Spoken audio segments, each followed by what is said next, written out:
Nel, ano raw ang ibinigay na dahilan ni VP Sara sa Pangulo kaya siya nagbitiw bilang kalihim ng Department of Education? Ayon kay Pangulong Ferdinand Marcos Jr., wala ring ibinigay na dahilan sa kanya si Vice President Sara Duterte nang magbitiw ito sa pwesto bilang kalihim ng Department of Education at Vice Chairperson ng National Task Force to End Local Communist Armed Conflict o NTF-ELCAC. Ayon kay PBBM, tinanong niya mismo si VP Sara ukol sa kanyang pagbibitiw bilang miyembro ng gabinete. She didn't give any reasons. I asked her if there were any particular reasons why she has chosen to resign from the Department of Education and from the NTF-ELCAC.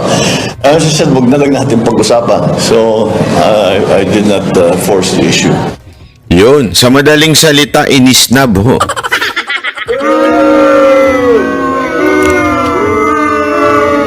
Tinanong daw ni Marcos kung anong dahilan kung bakit siya nag-resign. Sabi niya, huwag na natin pag-usapan. Sa madaling salita, kailangan pa bang i-memorize yan? Yun ang sagot ni VP Sara nung tinanong siya. Kailangan pa bang i-memorize yan? Pagkatapos niyong sabihin ako'y badsyat, pagkatapos niyong tanggalan ako ng kung ano-anong kakayanan sa aking departamento. Hindi. Ako, hindi naman yun. Joke lang yun. Pero naniniwala ako, ang pinaka-trigger point ni VP Sara Duterte. Hindi, sa tingin ko kasi, good shot naman si Pangulong Marcos kay VP Sara Duterte. I think, meron pa din yung spark between them.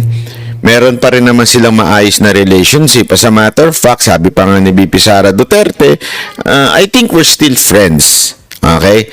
The real problem, sa tingin ko, the real problem is, hindi nagsasalita si Marcos para pigilan niya yung mga umaatake kay VP Sara Duterte. And we all know, tanga na lang ang hindi magsabi nito, na si VP Sara Duterte ay under attack since nagsimulang umupo na bilang Vice President si VP Sara Duterte.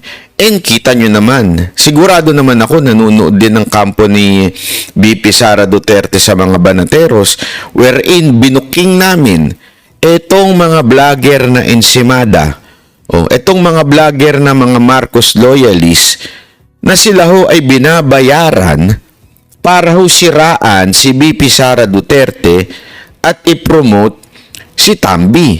Di ba ho? So sa madaling salita po mga kababayan, simpleng-simple lang. Walang ginagawa ho siguro. Naramdaman niya na parang, hinahayaan mo naman yung pinsan mo na ganituhin ako. Hinahayaan mo naman yung asawa mo na ganituhin ako. Hinahayaan mo yung mga congressman na babuyin ako. Ano pa ang gamit at nandito ako para sa tabi mo? 'Di ba? Ano pa ang doon? Ano pa ang saysay nun? Yun na yun. Yun na siguro yung trigger point na, again, maybe they're still friends. Kaya lang, ang hirap naman ho nun. The entire family, when I say family, not the family literal, the family, ibig sabihin, the entire Congress, the entire department, lahat tinitira ako. Para naman akong tanga na parang naghahabol at kapit ko doon sa bilang ako ay secretary ng DepEd o kaya secretary, vice chairperson ng NTF-ELCAC. Mukha naman akong tanga doon. Di ba ho? So, ibig lang sabihin nun, talaga nga namang napuno na si VP Sara Duterte. Kaya nga sinabi niya, we're still friends. Doon na lang. Pagdating sa unity team, wala na, di ba? Wala na talaga. So, wala na. Ayun na ho sa akin. Ayun ang sa tingin kong Kaya nga nung tinanong siya, ano masasabi mo? Anong dahilan mo kung bakit ka nag-resign? Huwag na natin pag-usapan. Mag-aaway lang tayo.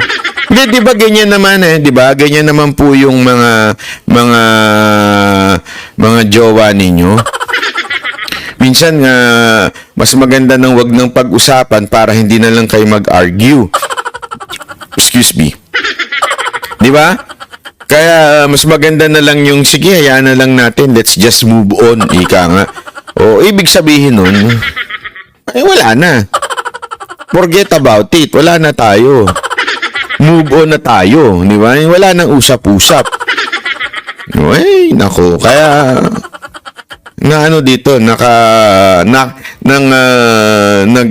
gentle woman isnab si BP Sara Duterte dito. Inisnab niya ng gentle way si Marcos. Itinuturing ni Pangulong Marcos na mahalagang departamento ang DepEd, kaya naman ayon kay PBBM, posibleng i-anunsyo na niya ang bagong kalihim sa mga susunod na araw. I would like to be able to announce the appointment of the new DepEd Secretary by the end of the week. We cannot leave it open. Ang importante yung trabaho nila. We cannot just leave it like that na nakatiwangwang dun sa... Tama naman yan, Mr. President. Tama. Kung ako nga sa iyo, maganda, gawin mo ng DepEd Secretary si Franz Castro.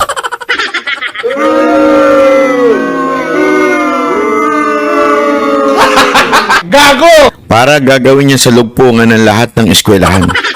Diba?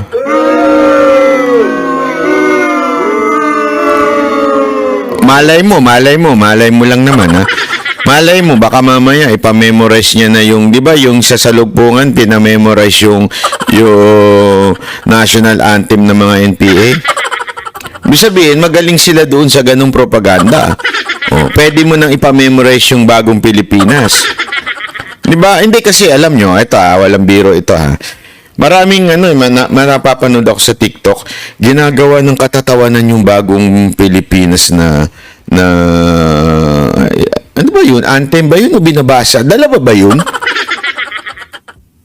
Hindi, nakita ko kasi sa TikTok yun eh. Yung bagong Pilipinas na kinakanta na Hindi ko alam ha. Kung yun po ba ay nagagalit ho kasi yung mga estudyante kasi sino kayang PR firm ang gumawa nun? Him at Pledge yun eh. Sino kayang gumawa yung kanilang him na yan? Kasi hindi siya singable eh. Ang taas-taas dapat kasi pagka, 'di ba, pag gumawa ka ng anthem, yung everyone, meron tayong sa music, meron tayong tinatawag na yung nasa middle. Sabihin, tono ng lalaki at tono ng babae kayang kantahin. Kasi magkaiba ang octave ng babae sa lalaki. Magkaiba ng kiyan. Ibig sabihin, yung kanyang magkaiba. So, ibig sabihin, dapat nandun ka sa middle. Kung ito yung sa babae, ito yung sa lalaki, dapat nandito ka sa middle yung tono mo. Ano yung kanta? Panahon ng pagbabago. So, ganun mo kakantahin? Diba? Panahon na ng pagbabago. Makakaintanga nun, di ba? Hindi, di ba? Sige. Kahit gusto mo ba siyang kantahin, pagtatawan ng kasi eskwelahan. Kasi, ito, operatic, Panahon na ng pagbabago. Di ba? Mukha kang gago nun. Panggagago po, oo nga. Hindi, totoo. So, di ba? Dapat medyo yung tono niya, yung sakto lang. Hindi naman yung OA. Ano kaya magkaroon ng contest, no? Contest sa eskwelahan. Pagalingan ng mga sa klase kung paano kantahin yun. Kaya ganyan, lahat kayo, panahon na ng pagbabago.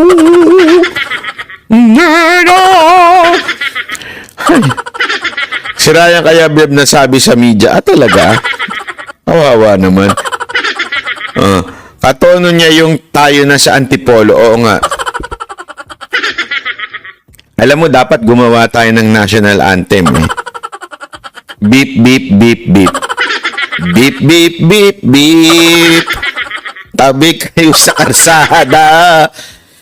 Beep, beep, beep, beep. Diba?